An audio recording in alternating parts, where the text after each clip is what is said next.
Hello दोस्तों, कैसे हैं आप सब। स्वागत है आप सभी का कॉमिक वर्ल्ड चैनल पर। तो चलिए दोस्तों शुरू करते हैं राज कॉमिक्स में बांकेलाल सीरीज का अगला कॉमिक विशेषांक स्वप्न चोर।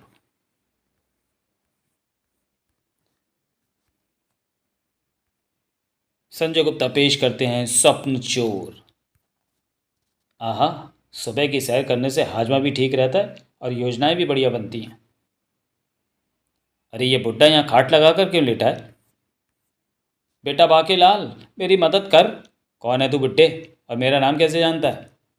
बेटा, जानता तो मैं ये भी हूँ कि तू 3 दिन से नहाया नहीं है और 5 दिन से तूने दांत नहीं मांजे।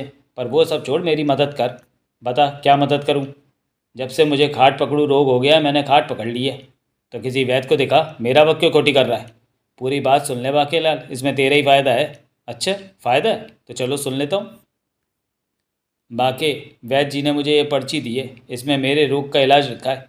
मुझे मोतियाबिंद है, ठीक से दिखाई नहीं देता। बेटा ज़रा तू इसे पढ़ के तो सुना। राम नाम जपना, पराया माल अपना। सब मेरी इच्छा है, तू ले ले मेरा सपना। ओह आह, ये मुझे क्या हो रहा है। हा हा हा हा हा हा। ये सब क्या हो रहा है बुड्ढे। हा हा हा हा। बाके जानता है मनुष्य के जीवन की सबसे बड़ी महत्वाकांक्षा क्या है। उसका सपना। यदि सपने ना हो तो मनुष्य की इच्छाएं समाप्त हो जाएंगी, और बिना इच्छाओं के ये जीवन भी। तेरा भी कोई ना कोई सपना होगा, इच्छाएं होंगी। बाकी ये है घुस पकड़म यंत्र। मैंने तेरा सपना इस यंत्र में कैद कर लिया है। ओह, ये बुड्ढा ठीक कह रहा है। अब मुझे मोटे को मारने की इच्छा नहीं हो रही। यही तो है मेरा महान सपना। मेरी इच्छा के बिना तू मेरा सपना कैसे ले सकता बुड्ढे। अपना सपना तूने मुझे अपनी इच्छा से दिया है। याद कर तूने क्या कहा था। ही। मेरा सपना मुझे लौटा दे बुड्ढे। अब यदि अपना सपना वापस चाहिए तो पहले तो मेरा गला छोड़, फिर मेरी बात ध्यान से सुन। अब सुननी तो पड़ेगी, ठीक है सुना। सुन बाके, 16 वर्ष पूर्व जब मेरी पुत्री 16 कुमारी 16 बरस की थी, तब उसे 17 कुमार नाम के एक युवक से प्रेम हो गया। दोनों दिन भर ये गाना गाते रहते थे। तू 16 बरस की, मैं 17 बरस का।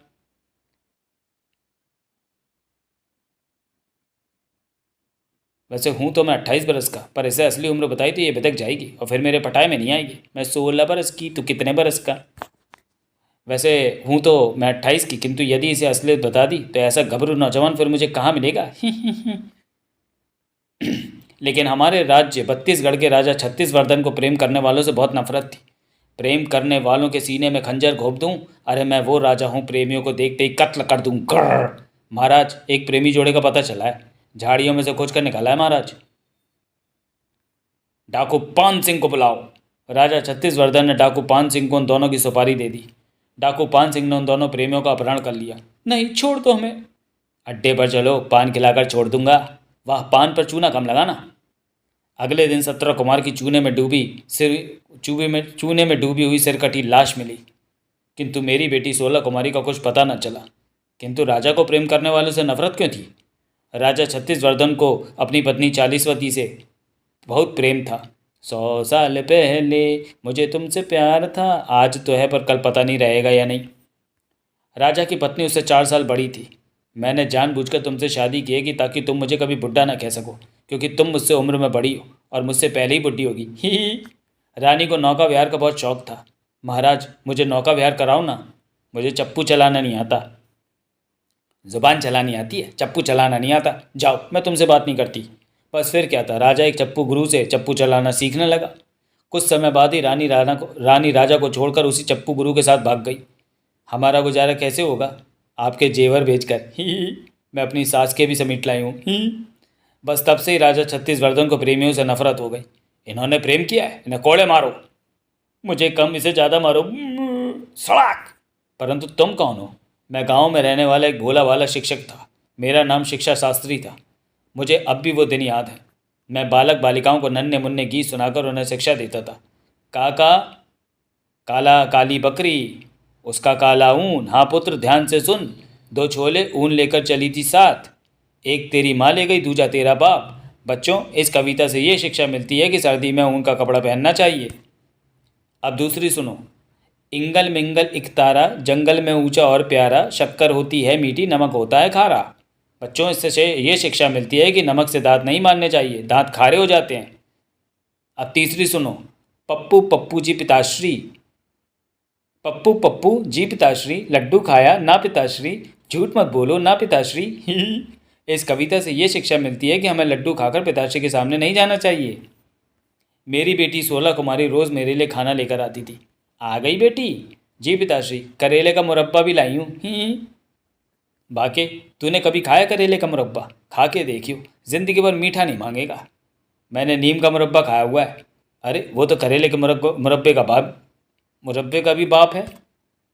खैर, उस दिन जब वो खाना नहीं लाई तो मैं चिंतित होकर गाँव गया। भाई शिक्षा शास्त्री, तेरी बेटी रोज़ तुझे खाना देने के बहाने अपने प्रेमी से मिलने मंदिर के पिछवाड़े जाती थी। दोनों वहाँ बैठकर दूध जलेबी खाते थे। आज उन दोनों को डाकू पान सिंह पकड़ कर ले गया, उनकी गिलोरी बनाने के लिए। नहीं, अगले दिन वो मेरे स्वप्न में आई। बापू मुझे बचाओ, डाकू पान सिंह मुझे साबुत सुपारी खिला खिलाकर मेरे दांत तोड़ देगा। दांत बोड़ी से कौन शादी करेगा? देख लो बापू, फिर तुम्हें दिक्कत होगी मेरी शादी की। मैं बौखलाकर उठ बैठा। नहीं, इसकी माँ भी दांत बोड़ी थी। मैं जानता हूँ दांत बोड़ी पत्नी का गम। मुझे उसे बचाने के लिए कुछ करना होगा। मैंने स्वप्न देवता की तपस्या की। मेरी तपस्या से प्रसन्न होकर उन्होंने मुझे ये यंत्र दिया। वत्स, ले पकड़। इस यंत्र को घुस पकड़म कहते हैं। इससे या तो किसी के स्वप्न को पकड़ सकते हैं या फिर वेश बदल के किसी के भी स्वप्न में घुस सकते हैं। जैसे इस समय मैं तेरे स्वप्न में घुसा हुआ हूँ। तो मैं इसका क्या करूँगा? मेरी बातें ध्यान से सुन और जैसा मैं कहता हूँ वैसा ही कर। बाकेलाल, स्वप्न देवता ने ही मुझे तुम्हारे बारे में बताया था, इसलिए मैं यहाँ खाट बिछाकर लेटा तुम्हारी प्रतीक्षा कर रहा था। मैंने तेरी कहानी सुन ली। अब तू मेरा सपना वापस करो, भाड़ में जा। अभी तो तुझे मेरी मदद करनी है बाके, क्योंकि तेरी शक्ल हूबहू राजा छत्तीसवर्धन की पत्नी चालीसवती से मिलती है। बाकेलाल, मैं चाहता हूँ कि तुम चालीसवती के वेश में राजा के स्वप्न में जाओ और उनसे मेरी बेटी का पता पूछो। इसके साथ ही तुम उसे यह भी समझाओ कि प्रेम तो ईश्वर का रूप है, वो प्रेम करने वालों से नफरत करना छोड़ दे। बस बहुत हो गया, मेरा सपना वापस कर, नहीं तो टेंटुआ दबा दूंगा। सोच ले बांकेलाल, यदि तू मेरा काम कर देगा तो मैं तेरा सपना भी लौटा दूंगा और यह घुस पकड़म यंत्र भी तुझे दे दूंगा। ज़रा सोच, ये यंत्र तेरे कितने काम आ सकता है। ठीक है, वो यंत्र मुझे दो और मुझे घुस पकड़म यंत्र को चलाने की पूरी विधि भी बताओ। अगले दिन, चल बेटा बाकेलाल, अब जब ओखली में सिर दे ही दिया तो फिर मूसल से क्या डरना। फिर कुछ दिन की यात्रा के पश्चात, बाप पे तोड़ा ध्यान किधर है? बत्तीसगढ़ इधर है। बुड्ढे ने बत्तीसगढ़ में प्रवेश करने से पूर्व अपना भेष बदलने को कहा था। अब सिर पर टकला खाल रखने के बाद मुझे कोई नहीं पहचान सकता। चल चेतक, अब हम प्रवेश करेंगे बत्तीसगढ़ में। अरे रुक रुक चेतक, वहाँ पर क्या हो रहा है? चप्पू देवता की जय, चप्पू देवता की जय। महाराज, इस प्रकार कब तक चप्पू देवता की पूजा करते रहेंगे? अब महारानी जी लौट कर आने वाली नहीं है, फिर चप्पू चलाना सीख कर लाभ भी क्या होगा? हमारे पास 10 नाविकों की फ़ौज है जो चप्पू चलाना जानती है। आपको चप्पू चलाने की आवश्यकता भी क्या है? नहीं महामंत्री चौहत्तर सिंह, ये चप्पू का नहीं, चुनौती का प्रश्न है। रानी चालीसवती ने हमें जो चुनौती दी थी उसे हम अवश्य पूरा करेंगे। बोलो हे चप्पू देवता स्वामी, हे चप्पू देवता, लकड़ी की होवत नौका, लकड़ी का होवत चप्पू, दुकड़ी क्यों न सुनता। ये तो महाराज छत्तीसवर्धन है, मैं इसी से मिलने ही तो आया हूँ। फिर, अयो रामा, महाराज को हमारा नमस्कारम। कौन है बे तू, और हमारी पूजा में व्यवधान क्यों उत्पन्न कर रहा है? जानता नहीं हम छत्तीसगढ़ के राजा छत्तीसवर्धन है? तुझे बोलने तक की तो तमीज़ नहीं है और तू खुद को राजा बताता है। अबे ओ टकले, ये तो महाराज की तमीज़ है जो महाराज बात कर रहे हैं। महाराज के पिता श्री महाराजा बहत्तर सिंह पप्पू वर्धन तो गाली देकर बात करते थे और दादा महाराजा 144 सिंह लप्पू वर्धन सीधे थप्पड़ मारकर। महामंत्री, इससे हमारे राज्य में आने का कारण पूछो। हम बताता है, हम दक्षिण भारत का प्रसिद्ध चप्पू गुरु श्री चप्पू स्वामी होता। हमको एक आकाशवाणी हुई कि राजा छत्तीसवर्धन को चप्पू चलाना नहीं आता। उसके पास जाओ और जाकर उसे चप्पू चलाना सिखाओ। तो हम इधर आया, तुमको नहीं सीखने का तो हम जाता है। महामंत्री, कहीं वो भविष्यवाणी से हम चप्पू देवता ने तो नहीं की होगी? यह आया तो है, तो ऐसा हो सकता है महाराज। आखिर कब से हम चप्पू देवता की पूजा कर रहे हैं? उन्होंने इसे प्रसन्न होकर भेजा होगा। तो फिर लपक लो इसे। श्री चप्पू स्वामी जी, हम अज्ञानी, हम नादान, कृपया क्षमा करें। हमसे आपको पहचानने में भूल हो गई। हमें सचमुच चप्पू चलाना नहीं आता और ये भी सच है कि हमारे पिताश्री पप्पू वर्धन बहुत अच्छा चप्पू चलाते थे। आसपास के गांव कस्बों में न चप्पू सम्राट कहा जाता था। वो तो सोते समय भी चप्पू साथ में रखते थे। उन्हें चप्पू से बहुत प्रेम था, लेकिन ये बात उनकी पत्नी अप्पू को बिल्कुल भी पसंद नहीं थी। इसलिए अप्पू अर्थात हमारी माँ ने पप्पू अर्थात हमारे पिता को चप्पू से मार मार कर मार डाला और स्वयं भी चप्पू पर सिर पटक पटक कर खुदकुशी कर ली। हमारे पिता की बहुत तमन्ना थी कि हमें चप्पू चलाना सिखाए, किंतु वो हमें चप्पू चलाना भी नहीं सिखा पाए। हम आपको चप्पू चलाना सिखाएगा। किंतु हम ये कैसे मान लें कि आप हमारे महाराज को चप्पू चलाना सिखा देंगे? तुम हमारी योग्यता पर शक करता है मंत्री? हमको चप्पू मंत्र आता है, हम तुमको अभी चप्पू मंत्र बोलकर दिखाता है। सुनो चप्पू मंत्र सुनो जी।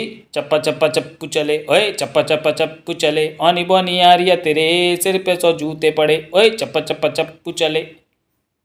अरे महाराज, चप्पू मंत्र सुनकर आपके हाथ में तुम्हारा चप्पू चलने लगा?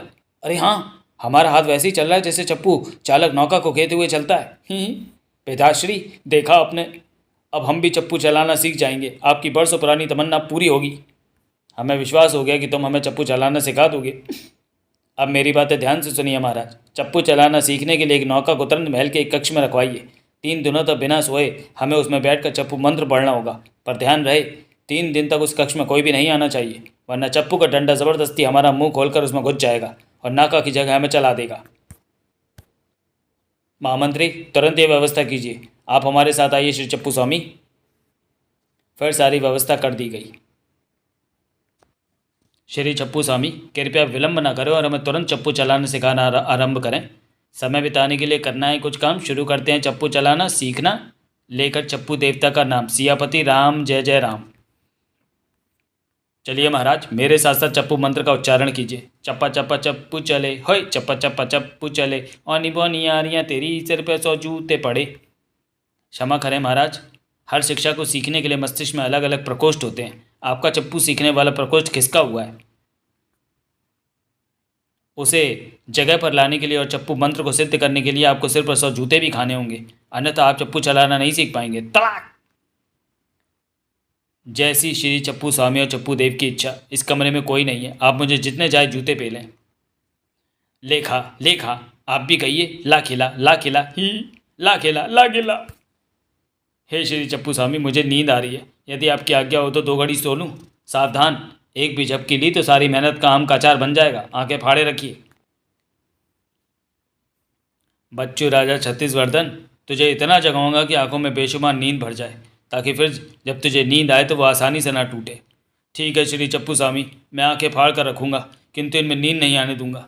फिर तीसरे दिन, श्री चप्पू स्वामी, अब मैं सोए बिना नहीं रह सकता, मुझे बहुत निद्रा आ रही है, एक झपकी का जुगाड़ करवा दो। आखिर वो पल आ ही गया, क्योंकि अब ये सोएगा तो आसानी से उठने वाला नहीं। ठीक है महाराज, आप इस पर्चे में लिखा जुगाड़ मंत्र पढ़ें, चप्पू देवता की आप पर अवश्य कृपा होगी। राम नाम जपना पर आया माल अपना, सब मेरी इच्छा है तू बन जा मेरा सपना। राजा सो गया। अब मैं रानी 40 का भेष बनाकर योग निद्रा लेता हूँ, ताकि मैं राजा के सपने में घुस सकूँ। अब मैं घुसता हूँ उसकी नींद में। दिल भर मेरे कब तक मुझे ऐसे ही तड़पाओगे, हे प्रियवर कहाँ हो तुम? जाने जा ढूंढती फिर रही हूँ तुझे रात दिन, मैं यहाँ से वहाँ, मुझको आवाज़ दो, छुप गए हो जहाँ, तुम कहाँ मैं यहाँ। गाने आप लोग खुद ही गा लिया करिए। तुम कहाँ गधों की तरह रेखे जा रही हो, तुम कहाँ, तुम कहाँ, अंधी है क्या, दिख नहीं रहा कि मैं यहाँ? अरे मेरी बुड्ढी, हाय मेरी 40वती, तू हमारी थी, जान से प्यारी थी, तेरे लिए मैंने दुनिया संवारी थी, तू औरों की क्यों हो गई? तू कहाँ चली गई? तुम तो जानती हो कि तुम्हारी मूँछों को छुए बिना मेरा खाना हजम नहीं होता। अब तो हमेशा खट्टी डकारें लगी रहती हैं। देखा, तुम्हारी मूँछों का स्पर्श करते ही हाजमा ठीक हो गया। हाय मेरे हाजमे की गोली, अब मैं चप्पू चलाना भी सीख रहा हूँ, तुम लौट आओ। मैं जहाँ भी अच्छी हूँ महाराज, मैं शीघ्र ही आपसे मिलूँगी, पर आप ये अच्छा नहीं कर रहे। सुना है आप प्रेम करने वालों पर जुल्म और अत्याचार कर रहे हैं। भगवान के लिए ऐसा मत कीजिए। प्रेम करने वालों से नफरत मत कीजिए। नफरत की दुनिया को छोड़कर प्यार की दुनिया में खुश रहना मेरे स्वामी। आपको मेरी मूँछों की कसम। मेरी प्यारी रानी, तुमने मुझे मूँछों की कसम दे दी। मैं वादा करता हूँ कि मैं ऐसा नहीं करूँगा, बल्कि नफरत करने वालों के सीने में प्यार भर दूँगा। हो, नफरत करने वालों के सीने में प्यार भर दूँ। अच्छा अब छोड़ो, फालतू की बातें करने का समय नहीं है मेरे पास, काम की बात करने दो। प्रियवर, क्या आप जानते हैं कि 16 कुमारी को डाकू पान सिंह कहाँ उठा कर ले गया? उसने मेरे कपड़ों पर पान की पीक फेंक दी थी। मुझे उससे बदला लेना है। मैं भी पान सिंह का पान खाकर उसकी पीक 16 कुमारी के कपड़ों पर फेंकूंगी। अच्छा, ये बात? वो उसे अपनी पान की दुकान पर ले गया है। पान सिंह रात को डाके डालता है और दिन में चूना नगर नामक गाँव में पान, बीड़ा, तम्बाकू बेचता है। उसके पान बड़े स्वादिष्ट होते हैं। तुम वहाँ जाओ तो मेरे लिए 2 पान ज़रूर लाना। ओ खाई के पान बनारस वाला। अरे ये दरवाजे पे खटखट सी कैसी हो रही है? आए, वन में दरवाज़ा कहाँ से आ गया? बाकेलाल हड़बड़ा कर उठ बैठा। बाप रे, खटखट इधर कक्ष के दरवाजे पर हो रही है। बाहर से कौन खटखटा रहा है द्वार? द्वार खोलिए महाराज, आज 3 दिन हो गए। हाँ, ना कुछ खाया है ना पिया। ये शोर कैसा है? मैं तो कहता हूँ कि द्वार तोड़ दो। ये चप्पू स्वामी चप्पू चलाना सिखा रहा है या भूखे मरना? ज़रूर कुछ गड़बड़ है। अरे राजा भी जाग गया। इसने मुझे इस वेश में यहाँ देख लिया तो फांसी पर चढ़ा देगा। ओ, लगता है नींद गहरी आ गई थी। पर ये श्री चप्पू स्वामी जी कहाँ गए? भाग पाकेलाल। जान बची और लाखों पाए। राजा के सपने में जाकर मुझे 16 कुमारी का पता मिल चुका है। बस अब वहाँ पहुँचना बाकी है। और ये क्या, भागते भागते मैं सीधा चूना नगर ही आ पहुँचाऊँ? इन वस्त्रों में नगर में जाना ठीक नहीं होगा। पहले मुझे वस्त्र बदलने होंगे। लेकिन वस्त्र कहाँ बदलूँ? ओह, वो सामने एक झोपड़ी है। झोपड़ी का दरवाज़ा भी खुला है। शायद अंदर भी कोई नहीं है। वस्त्र बदलने के लिए ये स्थान उत्तम है। चल, घुस जा पाके भीतर। राम भली करेंगे। वस्त्र बदलने के लिए फिर ढूंढूंगा पान सिंह को। ओ, ये क्या? मैं तो झोपड़ी समझता कि झोपड़ी में कोई नहीं है। अरे चोर है या भिखारी? भिखारी है तो बाहर से भीख मांग, और अगर चोर है तो ठहर जा, मुझे डंडा ढूंढने दे मुँहे। आ आ आ आ आ।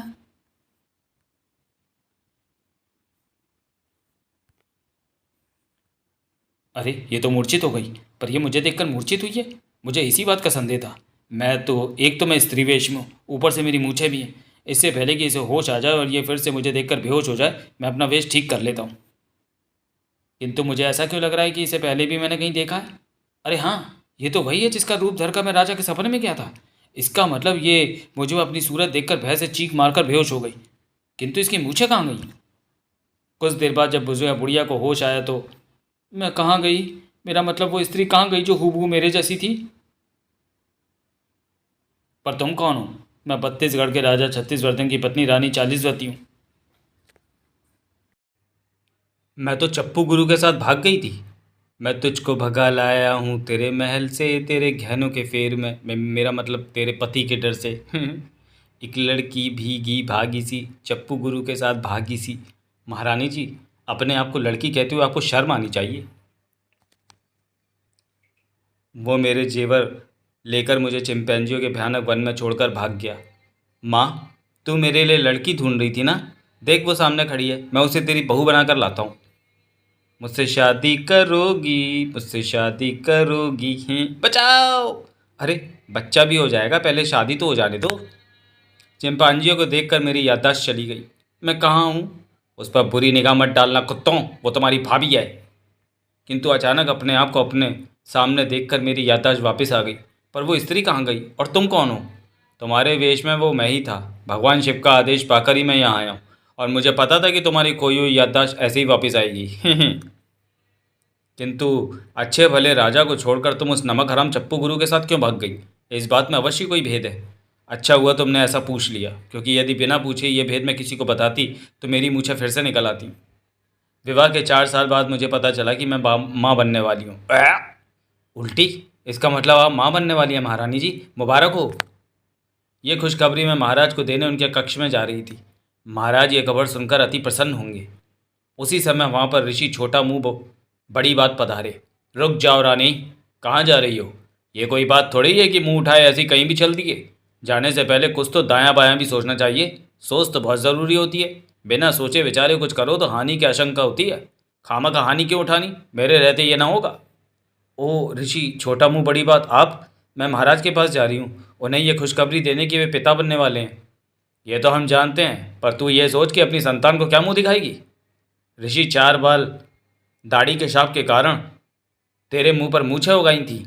अब तेरी होने वाली संतान जब तेरा मुंह देखेगी तो उसे कितना बड़ा सदमा लगेगा। माँ में बाप के दर्शन पाकर तेरा पुत्र तेरे बारे में क्या सोचेगा? वो तो जीते जी मर जाएगा। किंतु महाराज तो नहीं मरे। अरे उसकी छोड़, वो तो बेशर्म है। बड़ी मुश्किल से तो उसकी शादी हुई है, कोई उसे लड़की नहीं दे रहा था। तभी तो तुझे देखते ही उसने हाँ कर दी। तेरी दीदी भी होती तब भी वो हाँ कर देता। हे ऋषि छोटा मुंह बड़ी बात, आपका मुंह तो छोटा है पर बात बड़ी है। मेरा मतलब है कि आपकी बात एकदम सही है। तो फिर अब क्या करूं मैं, ये बताइए। मेरी मान तो कुएं में कूद कर अपनी जान दे दे। ठीक है, मैं महल के पीछे वाले कुएं में कूद कर अपनी जान दे देती हूँ। मैं सबको बता दूंगा कि उस कुएं का पानी ना पिएं, नहीं तो उनकी संतानें भी मूछों वाली पैदा होंगी। अरे बाप रे, मैंने फिर छोटा मुंह बड़ी बात कह दी। भाग लेने में ही भलाई है। मैं जिस कुएं में कूदी वहाँ ऋषि मरने को तैयार अपनी मृत्यु की प्रतीक्षा में बैठे थे। मैं ऋषि के सिर पर कूदी, इससे मैं तो बच गई, किंतु ऋषि मरने को तैयार की हालत पतली हो गई। इससे पूर्व कि मेरे प्राण छूट जाएं, शीघ्रता से बता कि तू कुएं में क्यों कूदी। मैंने ऋषि को सारी बात बता दी। तेरी मूछें जा सकती हैं, किंतु तुझे चप्पू गुरु के साथ भागना होगा। नौका से भागते समय वो जितनी बार भी चप्पू चलाएगा, तेरी मूछों के उतने बाल चप्पू हो जाएंगे, मतलब कम हो जाएंगे। बोल, यदि तू ये काम करने को तैयार है तो फिर मैं तुझे कुएं में से बाहर निकाल दूं। जल्दी बोल, इतना समय नहीं है मेरे पास। मैं तैयार हूँ। चप्पू गुरु के साथ भागने के बाद मेरी मूछें तो चली गईं, किंतु अब मैं महाराज को क्या मुंह दिखाती। तो मैं वापस नहीं लौटी। पर आपकी होने वाली संतान का क्या हुआ, कहाँ है वो? ओह, वो तो अब 20 साल का गबरू जवान हो गया है। बड़ा मेहनती है वो। दिन में पतंग के माजे बनाकर बेचता है और रात में गलियों में घूमता है। मेरा बेटा 20 कुमार, बलिहारी जाऊँ मैं उस पर। हाय मेरा लाल, मेरा बीसू, उसे किसी की नज़र ना लगे। ही। किंतु वो रातों को क्यों घूमता है? क्या वो चौकीदार है? नहीं, उसे नींद में चलने की बीमारी है। ओह, इसलिए उसने झोपड़ी का दरवाज़ा खुला छोड़ दिया होगा। हे भगवान, मेरा बेटा नींद में चलता हुआ न जाने कहाँ चला गया होगा। आओ उसे ढूंढते हैं। आज हर कोई दरवाजे पर ही टकरा रहा है। मैंने सब सुन लिया है। तूने मुझे पहचाना नहीं मेरी बुड्ढी? ध्यान से देख, मैं हूँ राजा छत्तीसवर्धन। अरे महाराज, आप कितने बूढ़े हो गए हो, पर बाल अभी तक काले कैसे? मैं समझ गई, खिजाब लगाया होगा। आपको बचपन से ही जवान बने रहने का शौक था। चेहरे की झुर्रियाँ तो कुत्ते से चटवा कर साफ करवा ली होती। मैंने सोचा कि अगर तुम मुझे कहीं अचानक मिल गई तो मेरे सफ़ेद बाल देखकर कहीं तुम्हें हृदयघात ना आ जाए, इसलिए मैंने बाल काले ही रखने का फैसला किया था। और झुर्रियाँ तो इतनी ज़्यादा थी कि कुत्तों और सुअरों से चटवाने से भी नहीं गई। पर तुम्हारा चेहरा तो चादर की तरह सलवटों से भर गया है। आंसू भी सलवटों की नालियों में से होकर बह रहे हैं। ओह, अब मैं समझा कि तुम वापस क्यों नहीं लौटी। नहीं, होड़ तानू, मैं नहीं जान देना। अब तो मैं तुझे मोतियाबिंद के समान हमेशा अपनी आंखों में बसा कर रखूंगा। महाराज, पहले अपने पुत्र को तो ढूंढ लीजिए, फिर गले मिल लेना। हम तो उस नमक हराम चप्पू स्वामी को भी ढूंढ रहे हैं जो हमें चप्पू चलाना सिखाए बिना न जाने कहाँ गायब हो गया। वो नमक हराम नहीं है महाराज, आप चप्पू चला कर तो देखें। और फिर मुझे चप्पू चलाना आ गया। मुबारक हो महाराज, अब तो आप चप्पू स्वामी से नाराज़ नहीं है ना महाराज? किंतु तुम कौन हो और चप्पू स्वामी के विषय में कैसे जानते हो? महाराज, वास्तव में मैं ही चप्पू स्वामी हूँ।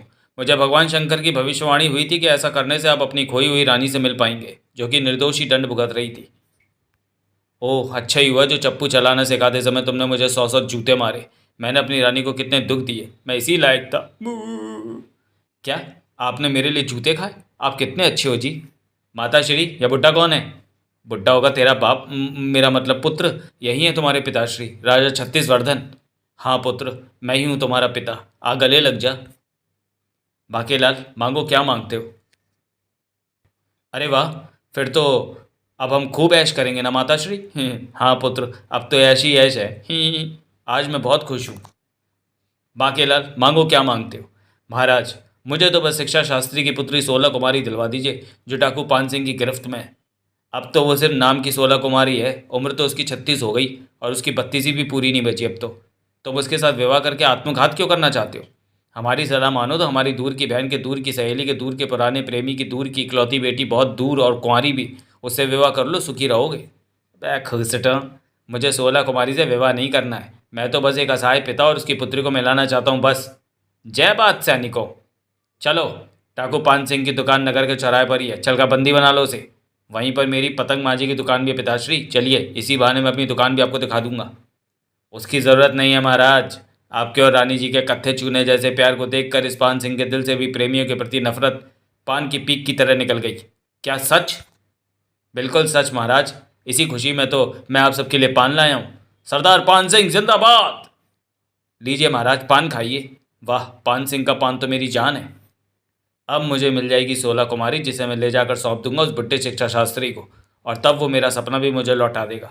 फिर जैसे ही सबने पान चबा लिए, ये हमें क्या हो रहा है? मेरा सिर भी घूम रहा है महाराज, पान में गड़बड़ है। मैंने पान में लुढ़की लुढ़की नामक एक जड़ी बूटी का रस मिला दिया, जिसके प्रभाव से अब आप सब लोग मूर्छित होकर लुढ़क जाएंगे और मैं महारानी और आपको उठाकर ले जाऊंगा और आप दोनों का पीड़ा तैयार करूंगा। नमक हराम, जिसका नमक खाया उसे ही चूना लगाया क्या? किंतु उसकी तो लाश मिली थी, उसे पान सिंह ने मार डाला था। हाँ महाराज, आपने मुझे पहचाना नहीं। मैं डाकू पान सिंह नहीं हूँ, बल्कि 17 कुमार हूँ। मार ही डाला था, मगर मैं भी कम न था। हर आशिक की तरह मैं भी भागने का अभ्यास कर रहा था। क्या पता कब होने वाले ससुर असुर और होने वाला साला बवाल बनकर पिल पड़े। पीछा करो उनका, बच ना पाए। वो हमारी गिलोरी बना दे उससे पहले मेरा मन एक प्रेम गीत गाने का कर रहा है। एक प्यार का नगमा है, मौजों की रवानी है, जिंदगी और कुछ नहीं, तेरी मेरी कहानी है। 7 अजूबे इस दुनिया में, 8वीं अपनी जोड़ी, अरे तोड़े से भी टूटे ना ये 16-17 की जोड़ी हो। पत्ता पत्ता बूटा बूटा हाल हमारा जाने रे, जाने न जाने पान सिंह न जाने राजा छत्तीसवर्धन तो बिल्कुल न जाने। अरे ये क्या है? ये तो कोई पुरानी तलवार है। ये तलवार ईश्वर ने ही हमारे प्रेम की रक्षा हेतु भेजी है। प्रेम करने वालों के सीने में खत्ता चूना और सुपारी भर दूं। छनाक खनाक। बहुत पान खा लिया डाकू पान सिंह, अब मैं तुझे पान की पीक बनाकर मिट्टी में मिला दूंगा। मेरी तलवार टूट गई, दूसरी लाने दो। देख भाई, नहीं है। जो भाई अपने भाई और भाभी की जान लेने पर तुला हो, उसका ना होना ही ठीक है। अब मेरी पान की दुकान का क्या होगा? खचाक। प्रिय, अब क्या होगा? राजा तो हमारा शत्रु अभी भी बना ही रहेगा, और पान सिंह की मौत की खबर सुनकर तो वो बावला सांड बन जाएगा। तुम चिंता मत करो, मैं पान सिंह का वेश धर लूँगा। इससे हम सुरक्षित हो जाएंगे और पान सिंह की दुकान के रूप में मुझे धंधा पानी भी मिल जाएगा। और अब अगर राजा किसी प्रेमी प्रेमिका की सुपारी देगा तो मैं उसे मारने के बजाय भगा दिया करूँगा। इस प्रकार 17 कुमार सबकी निगाहों में मारा गया। हम चूना नगर में ही बस गए। हमारी एक पुत्री हुई, इसका नाम मैं तेरा मालनी रखता हूँ। जब ये बड़ी हो जाएगी तो हम उसका विवाह किसी अच्छे से पनवाड़ी से करेंगे। वाह, मैं तो किसी राजकुमार से करूँगी। अब मैं तेरी बुढ़िया और तुझे चूने में डुबो डुबो कर मारूंगा। अबे इनका तो समझ में आता है, मुझे क्यों मार रहे हो?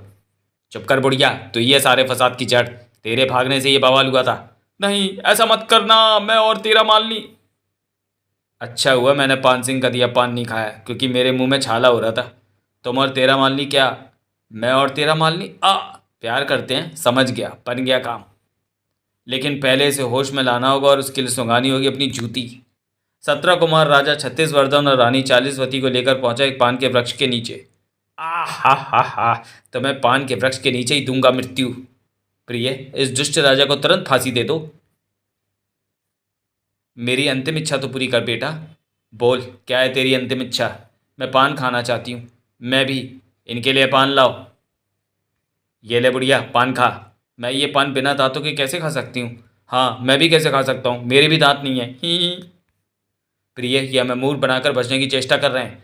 मैं इन्हें पान की चटनी बनाकर खिला देता हूँ। फिर उन्हें चटनी खिलाने के बाद अब मैं तुम्हें फांसी देता हूँ। ठहरो, अगर आपने मेरे माता पिता को मारा तो मैं भी आपकी पुत्री से विवाह नहीं करूँगा। ये 20 कुमार है, ये तुम्हारी बेटी तेरा मालनी से प्रेम करता है। तुम्हारी बेटी को पटाने के चक्कर में इसने अपनी दुकान तुम्हारी पान की दुकान के सामने खोली थी। और मैं भी इससे प्रेम करती हूँ पिताश्री। ये बहुत अच्छी पतंग माजा बनाता है। इसने पतंग पर प्रेम पत्र लिख लिख कर ही मुझे पटाया। मैं भी इसकी इसी अदा पर मर मिटी थी। हम दोनों ने विवाह करने का निश्चय भी कर लिया है। आप अनुमति नहीं देंगे तो फिर आप भाड़ में जाओ। 17 कुमार, मैं अपने पुत्र 20 कुमार का विवाह तुम्हारी पुत्री तेरा मालनी से करने को तैयार हूँ। चलो अब फंदे निकाल दो, हम समधी हो गए। ओह, अब मैं ये फांसी नहीं दे सकता, हम समधने बन गई। इस प्रकार शिक्षा शास्त्री को भी वहाँ उठवा लाया गया और 20 कुमार और तेरा मालनी का विवाह बड़ी धूम से हो गया। फिर एकांत में, बाकेलाल, मेरा अंत अब निकट आ गया है, पर मेरा सपना, बाके ये ले अपना सपना, और घोष अकड़म यंत्र भी तेरा हुआ। मैंने अपना वादा पूरा किया। ओह, मेरे मन में फिर से मोटे को मारने की इच्छा बलवती होने लगी। बाकेलाल, इस यंत्र के कुछ रहस्य हैं जो मैं समय समय पर तेरे सपने में आकर बताऊंगा। ओ जय राम जी की। ओह, ये तो टपक गया। राम नाम सत्य है। अबे बुड्ढे, घुस पकड़म यंत्र के रहस्य भी अभी बता देता, पता नहीं क्या राज होंगे। खैर, मुझे अब मोटे विक्रम सिंह को मारकर राजा बनने की इच्छा हो रही है। अब इस यंत्र की मदद से मैं बहुत कुछ सोच और कर सकता हूँ। चल बेटा बाकेलाल, वापस विशालगढ़। समाप्त। तो चलिए दोस्तों, वीडियो को यहीं समाप्त करते हैं और मिलते हैं बाकेलाल सीरीज़ की अगली कॉमिक्स प्रेम चोपड़ा में। तब तक के लिए धन्यवाद।